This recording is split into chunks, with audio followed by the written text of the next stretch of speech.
इंसानी लाश का कंबल। 3 पंडित कृष्णा कालिया और अब 3 बड़ी कारोबारी शख्सियात का अनदुहना कत्ल, और वो भी निहायत खामोशी और बगैर किसी सबूत के। पुलिस की कारकर्दगी पर सवालिया निशान बनता जा रहा था।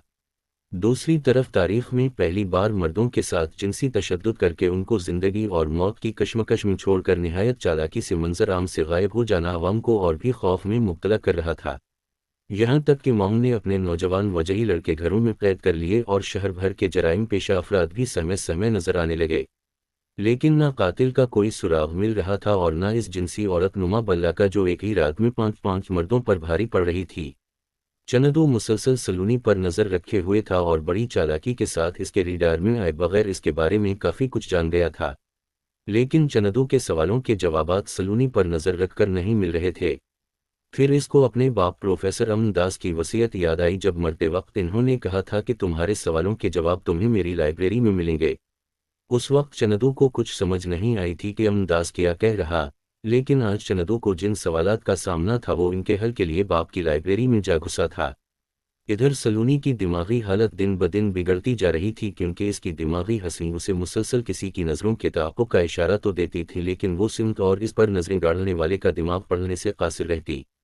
इसने कई बार चनदू को शक की निगाह से देखा, लेकिन हर बार चनदू के दिमाग में कुछ और ही मिला। ये चनदू की शब व रोज़ मश्क का नतीजा था कि वो अपनी असल सोच लाशोर में रखकर सलूनी का मुसलसल ताक़ुब कर रहा था। दूसरी तरफ पुलिस ने शहर भर से और आसपास के इलाकों से तवाइफें और इनके दिलाल गिरफ्तार करके उनसे हर हरबा आजमा कर तहक़ीक़ कर ली, लेकिन कुछ हाथ ना आया। क्योंकि एक ही रात में 5 मर्दों की हालत गैर करना एक अकेली औरत का काम नहीं हो सकता था, जबकि निशाना बनने वाले सारे लोग एक ही औरत का जिक्र करते दिखाई देते थे, और वो अब तक इस कदर खौफजदा थे कि घरों में मशहूर होकर रह गए थे। चनदू ने तकरीबा सारे कागजात जांच पड़ताल करके देख लिए, लेकिन सब वही पुरानी बातें और पहले से खोजी गई मखलूक़ात का जिक्र था, लेकिन इस नई जिनसी और दरिंदा सिफत मखलूक के बारे में कुछ हाथ न लगा, जो ढूंढकर शहवत से भरे हुए लड़कों और मर्दों का इंतखाब करती, साथ इनकी ज़ाहिरी खूबसूरती को भी मद्देनज़र रखती और जिनका कत्ल करती इनके साथ जिनसी फेल से इज्तनाब बरत रही थी। पहला शिकार एक मजहबी और तदरीसी एतबार से शरीफ आदमी, दूसरा करमनल और तीसरी वारदात में मरने वाले खालिस कारोबारी लोग थे। लेकिन उन सब की उम्रें तकरीबा 45 से 50 के दरमियान थीं, और जिनको हवस का निशाना बनाया गया वो 20 से 35 साल तक के मर्द थे। चनदू इन्हीं सोचों में गुम था कि उसे काली फाइल याद आई, जिस पर अमन दास आंखों की बीनाई जाने से पहले काम कर रहा था, और वो उसकी ज़ाती अलमारी में रखी थी। चनदू बिजली की तेज़ी से बाप के कमरे में आया और फाइल इसके हाथ में थी। इसने वहीं बैठे बैठे सारी फाइल पढ़ ली। जिसमें इंसान, जिन और भैरये के मिलाप से वजूद में आने वाली किसी अनोखी प्रजाति का जिक्र था, जो इंसान की तरह शातिर और मकार, जन्नात की तरह जहन पढ़ने और भैरये की तरह दरिंदा सिफत हो सकने की चुनावती दी गई थी। इसके साथ साथ अगर वो किसी जिंदा इंसान या जानदार का खून पिएगी तो इस खून के जरिए वही खसलतें इस मखलूक में मुंतकिल हो जाने का अंदेशा भी मौजूद था। और इसमें साफ साफ प्रोफेसर अमरनाथ को मुतनब्बे किया था कि इस काम से रुक जाओ।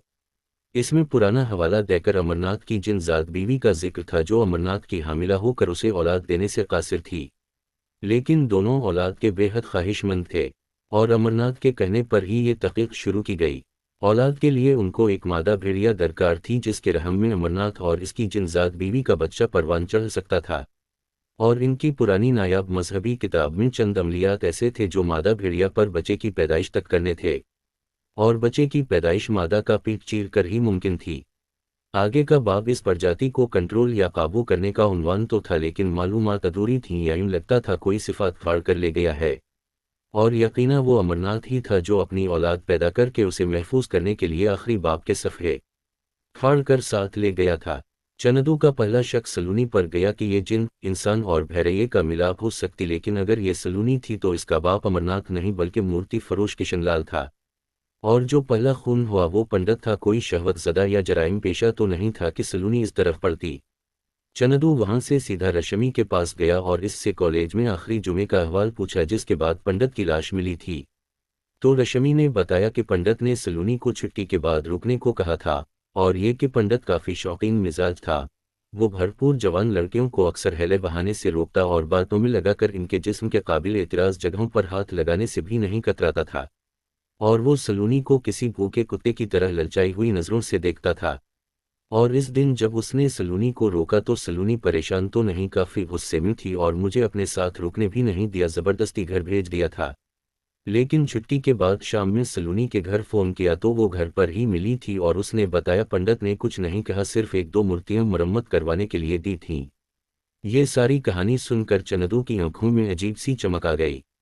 اب اسے یہ تو یقین ہو چکا تھا کہ یہ سلونی ہی ہے، لیکن اس بات کی تصدیق کے لیے اس کے اصلی ماں باپ کا پتہ لگانا ضروری تھا، کیونکہ ان کے پاس سلونی کی بحیرئی ماں کی عملیات کے زیر اثر لاش تھی، اور اس کے جادو کی کاٹ سے ہی سلونی کو اصلی حالت میں واپس لایا جا سکتا تھا، اور وہ کاٹ کیا ہو سکتی تھی یہ پتہ کرنا اس سے بھی زیادہ ضروری تھا۔